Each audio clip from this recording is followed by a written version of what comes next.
Hello, everybody. I'm just coming out of a 10-hour executive board meeting. I'm a bit tired, so I thought I need a little help from my CFO to talk about the Q3 figures. Julian, what do you think? Are you disappointed? Are you happy? What is your view on the Q3 figures? No, I'm happy. I'm not disappointed, definitely not. And I mean, we are on track with the guidance. That's obviously the most important thing for the CFO. But I believe it's also important for our employees because it simply shows that we continue to have a successful year. It's challenging, but also successful so far in the first 9 months. Saying so challenging, but challenging means that the headwinds are getting a little tougher. We have to have a very strict cost discipline for the rest of the year, or are you saying we can start to celebrate? You're already playing the CFO part here, so I should start to get afraid. No, but I think the truth is headwinds started to accelerate somewhat in June and July when we had the Brexit referendum. We saw the pound sterling foreign exchange rate coming down. We do around or a little bit more than 10% of our revenues in UK, so that has some effects. And overall, we saw over summer the macroeconomic environment getting a little bit, you could say, less advantageous for us than before. I think that's so. Interviewing somebody is a lot easier than getting interviewed. So what are your personal highlights with regard to Q3?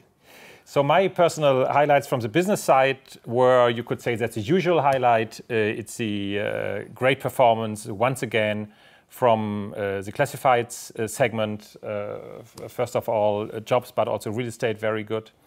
But the second business highlight, that is more a rare thing that we haven't seen so often over the last couple of years, is that the paid models are really developing very well.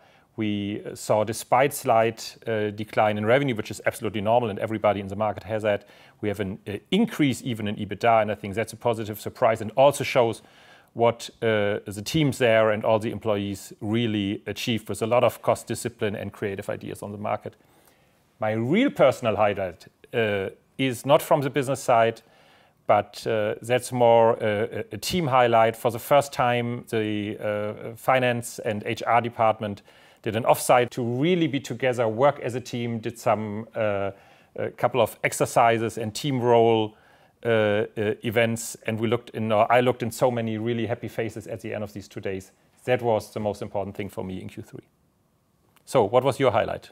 Well, my personal highlight is ahead of me because I'm going to have dinner with my team tonight. That's why we have to come to a conclusion. But my business highlights is this Group 9 Media merger in New York, where assets that we have invested in, like Now This and Thrillist, have now merged with the Dodo and Seeker and found a new additional shareholder, Discovery, who invested in this group of assets at a valuation that is more than 70% higher than the valuation that we have accepted only a year ago, which is a clear confirmation of our digital content strategy and very reassuring for our US activities. And another aspect, the cooperation between Business Insider and Finanzen.net, between Germany and America. They have launched a new product called Markets Insider. That's a wonderful symbol for cooperations between the different brands. Very good. What's your message for the employees for the remaining 2 months of the year? Actually, I don't have a message. It's more, I have questions. You see, we are doing well, but we have to stay alert. So I'm asking myself, is intellectual property a protected good?